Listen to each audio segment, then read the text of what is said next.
Hello everyone, my name is Andre. Welcome to my studio. Today I want to show you how to be painting with gouache only. I'm not using watercolor. I'll show you the properties of gouache that you can treat as like a watercolor. I'll get this also effect of opacity. Gouache mainly is opaque, water-based.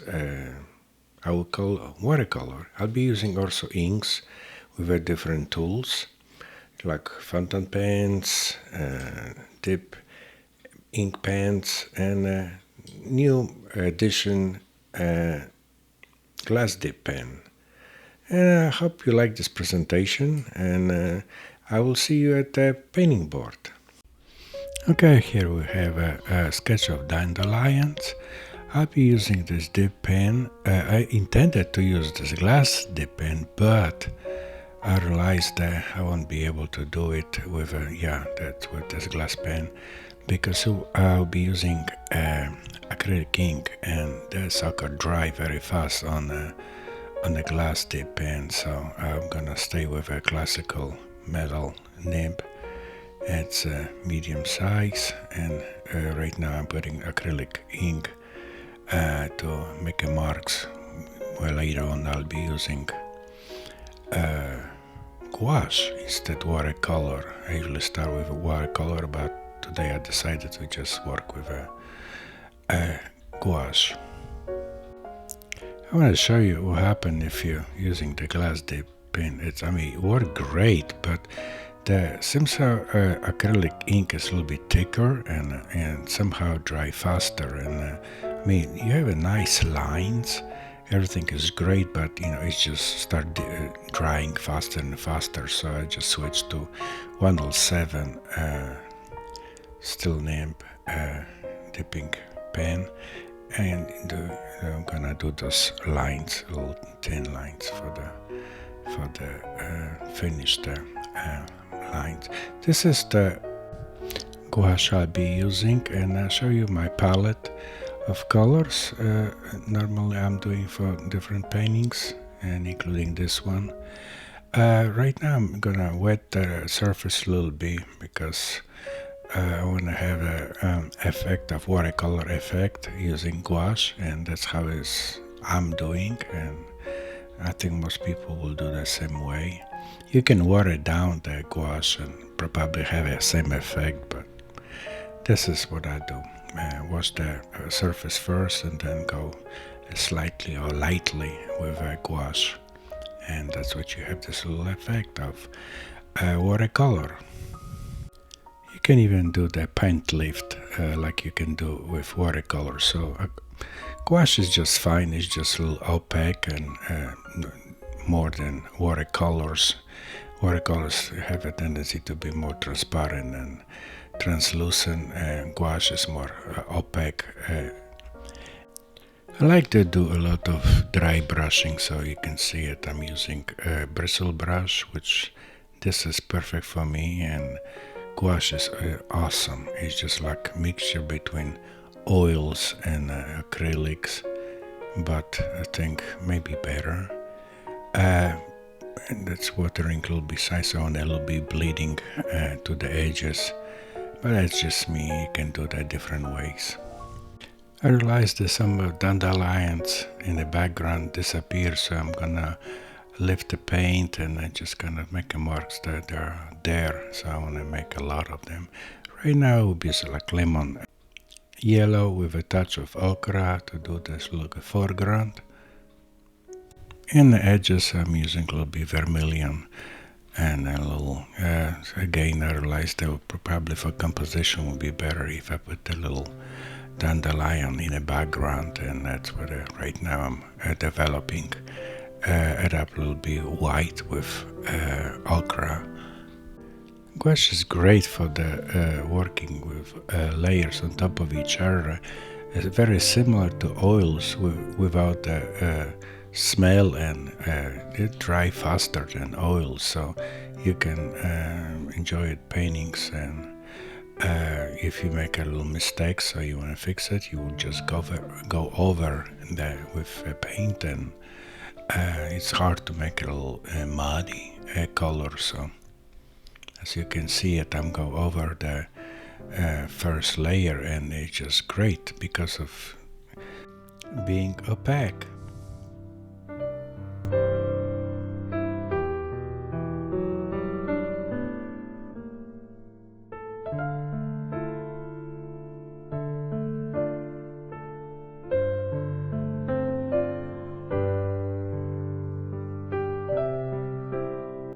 Okay, so time is for inking right now. That's what I'm using. I'm not sponsored by this company. This is ink I'm using right now for fountain pens and glass dip pen, as you see it. Very nice. And I'm gonna use the glass dip right now.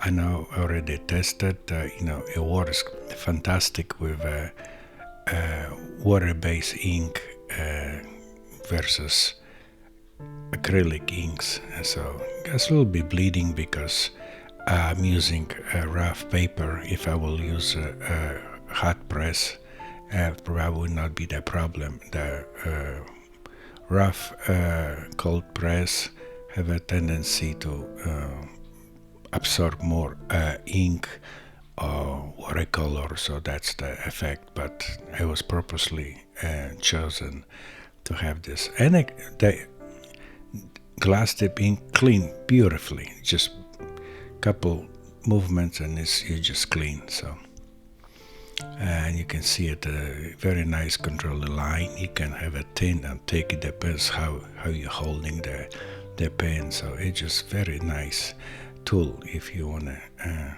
use it for your projects or paintings or even drawings. Not mention you can write with that.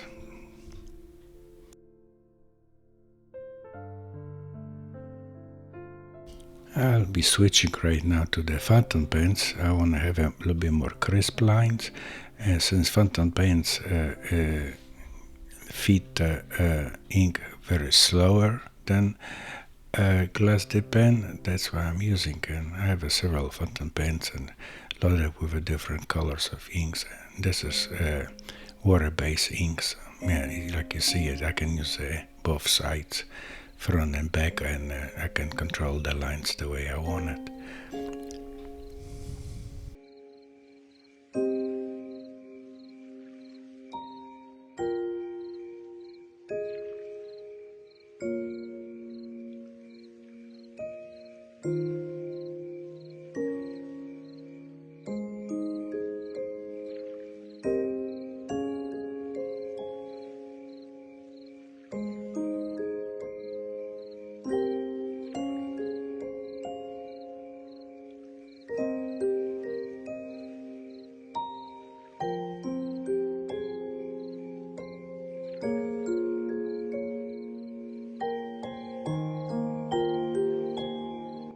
I decided I need a little bit more contrast, so I'm gonna use a black ink and my I would say favor, and that's I'll use a lot for different projects. Still name pen, and the reason why I'm putting these little containers inside another container is that I spilled a couple times on my artwork, so now I'm just a little bit more cautious. So this is my little protection, and I'm using a speedball product. So again, I'm not advertising this. It's just this is what I'm using, and there's a whole bunch of different companies producing those names, and that's just me.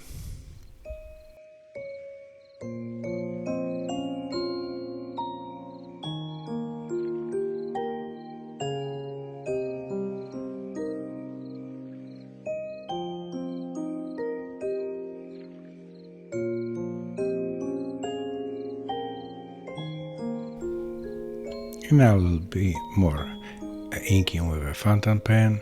It's a mid-size tip. It just is a blue ink. I decided to just get a little bit more dynamic in the foreground. I decided to use the little bit brush because I don't want to scratch back and forth with a fountain pen, so I use a liner with a black ink. and just to finish the or do the final touches.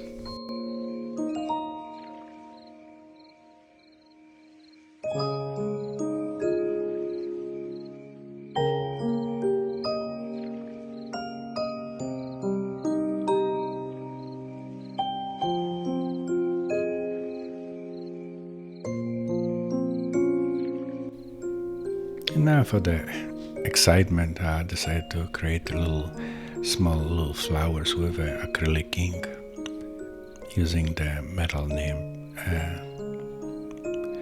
And this is finished painting. I hope you like this presentation, and you can see in the close-ups how many lines is there, and from the distance you probably won't see it, but it gives this little flavor and an excitement. When you go on the field you can see it, dandelions, but when you get closer you can see it. There's a love going on up there. So thank you for stopping by my studio, and I hope I'll see you again.